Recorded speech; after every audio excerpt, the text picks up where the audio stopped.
ഓം ശാന്തി. കലിയുഗത്തിൻ്റെ അവസാന സമയം ഓരോ മനുഷ്യന്മാർക്കും അവരുടെ ജീവിതത്തിൻ്റെ കർമ്മക്കണക്കുകളെ തീർക്കാനുള്ള സമയമാണ്. നമുക്കറിയാലോ, പണ്ടത്തെ കാലത്തൊരു കാസറ്റ് ഉണ്ടായിരുന്നു. ആ കാസറ്റിൽ ഇങ്ങനെ തിരിഞ്ഞുകൊണ്ടിരിക്കുന്ന 2 റോളിനുള്ളിൽ ഇങ്ങനെ റീല് തിരിയുന്നതായിട്ടുള്ള ഒരു കാസറ്റ്. അതിൻ്റെ അവസാന സമയമായി കഴിഞ്ഞാൽ ആ കാസറ്റ് ഏത് ബി സൈഡിലേക്ക് മാറ്റുക, അതിൻ്റെ ഫുള്ള് ഫോർവേഡ് ഓർ ബാക്ക്വേഡ് കഴിയാനായി കഴിഞ്ഞു കഴിഞ്ഞാൽ അവസാനം അത് ഭയങ്കര ഫാസ്റ്റായിട്ട് കറങ്ങുന്നതായിട്ട് നമുക്ക് തോന്നും. ഇൻ ദ സെയിം വേ ഈ കാലചക്രത്തിൻ്റെയും അന്തിമ സമയമാണ്.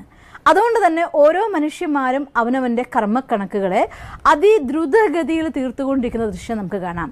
അതുകൊണ്ടാണ് പലപ്പോഴും പല കഠിനമായ സാഹചര്യം, ഒന്നിൽ നിന്ന് മറ്റൊന്നിലേക്ക് ഇങ്ങനെ ഒരുപാട് കഷ്ടങ്ങൾ ഈ ലോകത്തിൻ്റെ കണ്ണെന്ന് നിങ്ങൾ നോക്കിയേ, ഈ ലോകത്തിൻ്റെ കണ്ണിലൂടെ നോക്കിയാൽ പോലും ഇത്രമാത്രം ദുരിതങ്ങളും കഷ്ടപ്പാടുകളും വൺ ബൈ വൺ വന്നുകൊണ്ടേയിരിക്കുന്ന ഒരു കാലഘട്ടം. അത് വളരെ വിചിത്രമായി നമുക്ക് തോന്നിപ്പോകും. മറ്റൊന്നുമല്ല, ഇതിൻ്റെ ഫാസ്റ്റായിട്ടുള്ള റൊട്ടേഷൻ നടന്നുകൊണ്ടിരിക്കുകയാണ്. മറ്റൊരു ഭാഷയിൽ പറഞ്ഞാൽ നമ്മൾ ഓരോ ജീവാത്മാക്കളും അവരുടെ കർമ്മത്തിൻ്റെ കണക്കിന് തീർത്തുകൊണ്ട് അവസാന യാത്രയ്ക്കുള്ളതായിട്ടുള്ള തയ്യാറെടുപ്പിലാണ്. കർമ്മക്കണക്കിനെ കുറിച്ച് പറഞ്ഞപ്പോൾ ഒരു കഥ ഞാൻ ഓർത്തു പോവുകയാണ്. ഒരു രാജാവിന് 3 മന്ത്രിമാരുണ്ടായിരുന്നു. ഒരു രാജാവ് ഒരു ദിവസം ആ മന്ത്രിമാർ 3 ആളോടും പറഞ്ഞു, നിങ്ങളൊരു കാര്യം ചെയ്യണം, നാളെ നിങ്ങളാൽ ശേഖരിക്കാൻ പറ്റുന്ന ഏറ്റവും നല്ല പഴങ്ങൾ കൊണ്ടുവന്ന് ശേഖരിച്ച് എനിക്ക് കാഴ്ചവെക്കണം എന്ന് പറയും. അപ്പോൾ ആ രാജാവിനെ സംബന്ധിച്ചിടത്തോളം ആ രാജ്യത്തെ മന്ത്രിമാർക്ക് രാജാവിനോടതായിരിക്കുന്ന സമർപ്പണം എത്രയുണ്ട് എന്ന് കണ്ടെത്തണമെന്നൊരു ആഗ്രഹം വന്നിട്ട് ചെയ്തതായിരുന്നു. അപ്പോൾ അതിലാദ്യത്തെ ആ മന്ത്രി വിചാരിച്ചു, ഇത് രാജാവിന് കൊടുക്കാനുള്ള പഴങ്ങളാണ്. രാജാവിന് കാഴ്ചവെക്കുന്നത് എപ്പോഴും ഒരു രാജ്യത്തെ ഏറ്റവും നല്ല സാധനങ്ങളായിരിക്കണം. അതുകൊണ്ട് അയാൾ ശേഖരിക്കാൻ പറ്റുന്നതിൽ വെച്ച് ഏറ്റവും അധികം പോഷണുള്ളതും കേടാവാത്തതും നല്ലതുമായിരിക്കുന്ന പഴങ്ങൾ എന്താണ്, അതൊക്കെ തേടി പിടിച്ച് ഒരു ദിവസം മുഴുവൻ അലഞ്ഞ് അങ്ങനെയുള്ള പഴങ്ങളെ കളക്ട് ചെയ്ത് ഒരു കൂട നിറച്ചു. രണ്ടാമത്തെ മന്ത്രി വിചാരിക്കുകയാണ്, എന്തു തന്നെയാണെങ്കിലും രാജാവിനെ സംബന്ധിച്ചിടത്തോളം ഓരോ പഴവും കൊട്ടക്കണക്കിനാണ് കാഴ്ചക്കൊല വരിക. അദ്ദേഹം എന്നെ കൊണ്ടൊന്ന് ചെയ്യിപ്പിക്കാൻ വേണ്ടി പറഞ്ഞതായിരിക്കും. എന്നാൽ പിന്നെ ഈ കാര്യത്തിൽ അത്രയധികം ഒന്നും നോക്കാനില്ല, പഴങ്ങൾ കൊണ്ട് നിറയ്ക്കുക, ഏറ്റവും മുകളിൽ എപ്പോഴും നല്ലത് വെച്ചിരിക്കണം, അത്രയേ ഉള്ളൂ എന്ന് വിചാരിച്ചു. അങ്ങനെ അയാൾ പഴങ്ങൾ കൊണ്ട് ആ കൂട നിറച്ചു. അതിൽ കേടായതും ഉണ്ടായിരുന്നു, നല്ലതും ഉണ്ടായിരുന്നു, എല്ലാതും ഉണ്ടായിരുന്നു. ഏറ്റവും മുകളിൽ നല്ല പഴങ്ങൾ അലങ്കരിച്ച് വെക്കുകയും ചെയ്തു.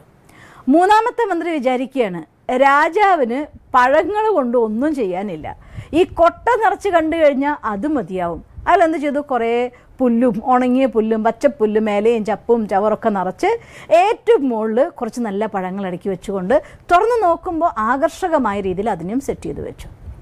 പിറ്റേ ദിവസം 3 മന്ത്രിമാരും രാജാവിൻ്റെ മുന്നിൽ കൊട്ടകളുമായിട്ട് ഹാജരായി.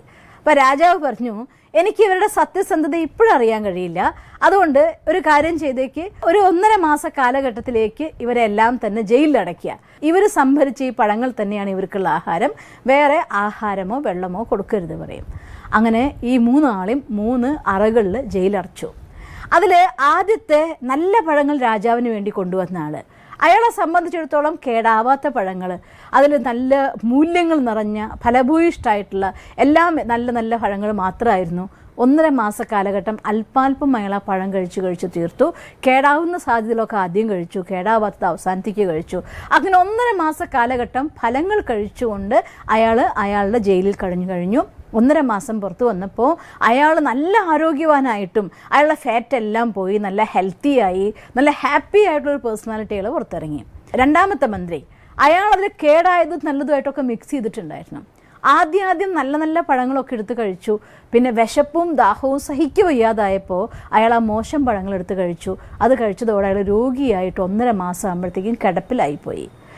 മൂന്നാമത്തെ മന്ത്രി അയാൾക്കൊന്നും തിന്നാനില്ല, മേലെ ഇട്ടതായിരിക്കും 4 പഴങ്ങൾ മാത്രം. 1.5 മാസ കാലഘട്ടം ആഹാരം വെള്ളം ഇല്ലാതെ കിടന്നപ്പോൾ അയാൾ മരിച്ചില്ല എന്നുള്ള അവസ്ഥയിലേക്ക് അവസാന ശ്വാസത്തിൻ്റെ വക്കിൽ വരിയായി. അങ്ങനെയായിപ്പോയി. അങ്ങനെ രാജാവ് ഈ 3 മാസം കഴിഞ്ഞപ്പോൾ 3 മന്ത്രിമാരുടെയും ആരോഗ്യസ്ഥിതി ചോദിച്ചു. അപ്പോൾ പറഞ്ഞു, ഒന്നാമത്തെ മന്ത്രി നല്ല ആരോഗ്യവാനാണ്, രണ്ടാമത്തെ മന്ത്രി രോഗിയായി കിടപ്പിലായി, മൂന്നാമത്തെ മന്ത്രി മരണാസന്നനായിരിക്കുന്നു എന്ന്. അപ്പോൾ രാജാവ് പറയും, ആദ്യത്തെ മന്ത്രിയെ മാത്രം എനിക്കിനി മന്ത്രിയായിട്ട് മതി, ബാക്കി 2 മന്ത്രിമാരെയും മന്ത്രിപദത്തിൽ നിന്ന് ഒഴിവാക്കിയിരിക്കുന്നു, അവർക്ക് ജീവിക്കാനുള്ളതായിരിക്കുന്ന വകുപ്പ് കൊടുത്തുകൊണ്ട് അവർ ഒഴിവാക്കി വിടാൻ. തൻ്റെ കർമ്മം ഇത് എല്ലാ മനുഷ്യന്മാരുടെയും ജീവിതത്തിൻ്റെ സ്വന്തം കർമ്മമാണ്. രാജാവ് എന്ന് പറയുന്നത് നമ്മുടെ ധർമ്മരാജാവ് എന്ന് പറയാം. അഥവാ നമ്മുടെ കർമ്മങ്ങൾ നമ്മുടെ മുന്നിൽ എഴുന്നേറ്റ് നിൽക്കുന്ന സമയത്ത് ധർമ്മരാജാവ് എന്ന് പറഞ്ഞുകൊണ്ട് വേറൊരാൾ നിങ്ങളുടെ അടുത്ത് കണക്കെടുക്കാൻ വരികയല്ല ചെയ്യുന്നത്. നമ്മൾ ഈശ്വരന് മുന്നിൽ ചെല്ലുമ്പോൾ, സ്നേഹസാഗരനായ സർവ്വഗുണങ്ങളുടെ സാഗരമായിരിക്കുന്ന ഭഗവാന്റെ മുന്നിൽ ചെല്ലുമ്പോൾ തീവ്ര പ്രകാശത്തിൽ നിൽക്കുന്ന ഒരാളെ സംബന്ധിച്ചിടത്തോളം അവിടെ എല്ലാം വ്യക്തമായി കാണും, ഒന്നും ഒളിപ്പിക്കാനാവില്ല. അതുപോലെ തന്നെ സ്നേഹസാഗരനായ ജ്ഞാനസാഗരനായ ഭഗവാന്റെ മുന്നിൽ, സർവശക്തനായ ഈശ്വരൻ്റെ മുന്നിൽ നിൽക്കുമ്പോൾ നമുക്ക് നമ്മുടെ ഹൃദയത്തിൻ്റെ ഉള്ളിൽ ഒളിപ്പിച്ചു വെച്ചതായിരിക്കുന്ന സങ്കല്പധാരകൾ പോലും ഓപ്പൺ ആവും. അവിടെ അതിന് നമ്മൾ തന്നെ വിധി പറയത്തക്ക രീതിയിലായി മാറും. ഇതുതന്നെയാണ് ധർമ്മരാജപുരി. അല്ലാതെ ധർമ്മരാജപുരി എന്ന് പറഞ്ഞുകൊണ്ട് വേറൊരാൾ നിനക്കത് വരട്ടെ നിനക്കത് വരട്ടെ എന്ന് ശിക്ഷിക്കേണ്ട ആവശ്യം പോലുമില്ല. നമ്മുടെ ശിക്ഷ സ്വയമേവ ഏറ്റെടുക്കത്തക്ക രീതിയിലുള്ള മാനസികാവസ്ഥയിലേക്ക് നമ്മൾ വീണു പോകും. അതുതന്നെയാണ് ധർമ്മരാജപുരിയുടെ രാജാവിൻ്റെ കഥ ഇവിടെ രാജാവ് എന്ന് കാണിക്കുന്നത്.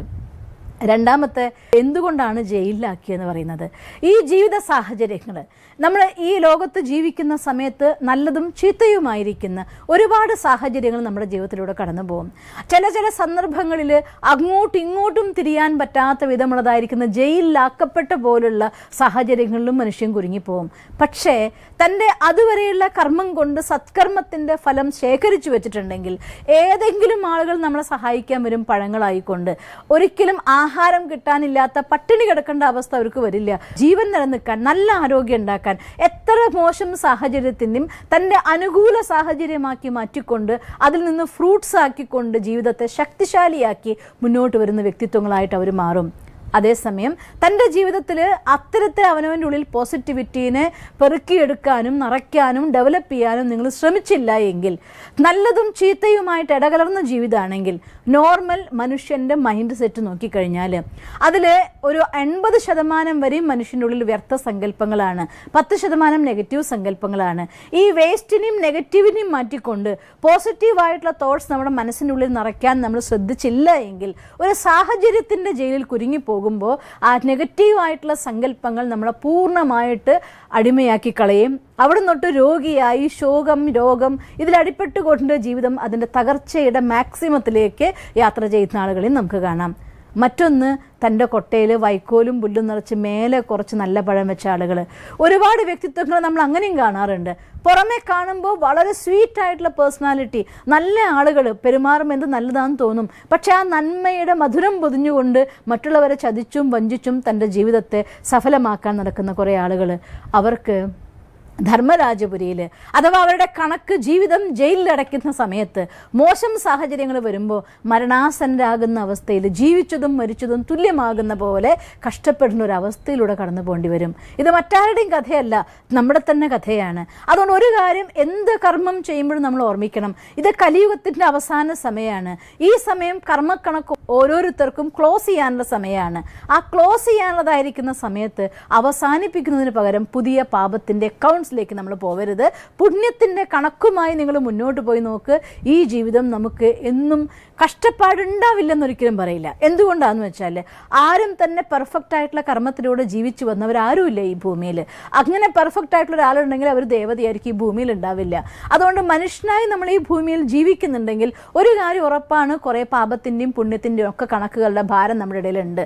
ആ പാപത്തിൻ്റെ അക്കൗണ്ട് ഇല്ലാതാക്കാൻ തക്ക രീതിയിൽ പുണ്യത്തിൻ്റെ ശേഖരിച്ചുകൊണ്ട് എന്ത് തന്നെ ജീവിത സാഹചര്യങ്ങളാവുമ്പോഴും പോസിറ്റീവായിട്ടുള്ള തോട്ട്സിലൂടെ, വേർഡ്സിലൂടെ, കർമ്മത്തിലൂടെ നമ്മൾ മുന്നോട്ട് പോവുകയാണെങ്കിൽ തീർച്ചയായിട്ടും നല്ല മന്ത്രി പദവി കിട്ടിയതുപോലെ ജീവിതത്തിൽ സുഖം, സന്തോഷം, സമൃദ്ധി അത് നമ്മളെ കാത്തിരിക്കുന്നതായിരിക്കും. അതുകൊണ്ട് ശ്രേഷ്ഠമായ കർമ്മത്തിൻ്റെ ആധാരത്തിലൂടെ പാപത്തിൻ്റെ അക്കൗണ്ട് ക്ലോസ് ചെയ്ത് പുണ്യത്തിൻ്റെ അക്കൗണ്ട് നിറച്ചുകൊണ്ട് നിങ്ങൾക്ക് മുന്നേറാൻ സാധിക്കട്ടെ എന്ന് ഞാൻ ഈശ്വരനോട് പ്രാർത്ഥിക്കുന്നു. ഓം ശാന്തി. ദിവസം തോറും ജീവിത വിജയങ്ങൾക്ക് വെളിച്ചം വീശുന്ന പുത്തൻ വീഡിയോകൾക്കായി ഞങ്ങളുടെ യൂട്യൂബ് ചാനൽ സബ്സ്ക്രൈബ് ചെയ്യൂ. നോട്ടിഫിക്കേഷൻ ലഭിക്കുന്നതിനായി ബെൽ ഐക്കൺ ക്ലിക്ക് ചെയ്യൂ. ഒപ്പം ഞങ്ങളുടെ ഫേസ്ബുക്ക്, ട്വിറ്റർ, ഇൻസ്റ്റാഗ്രാം പേജുകൾ ഫോളോ ചെയ്യൂ.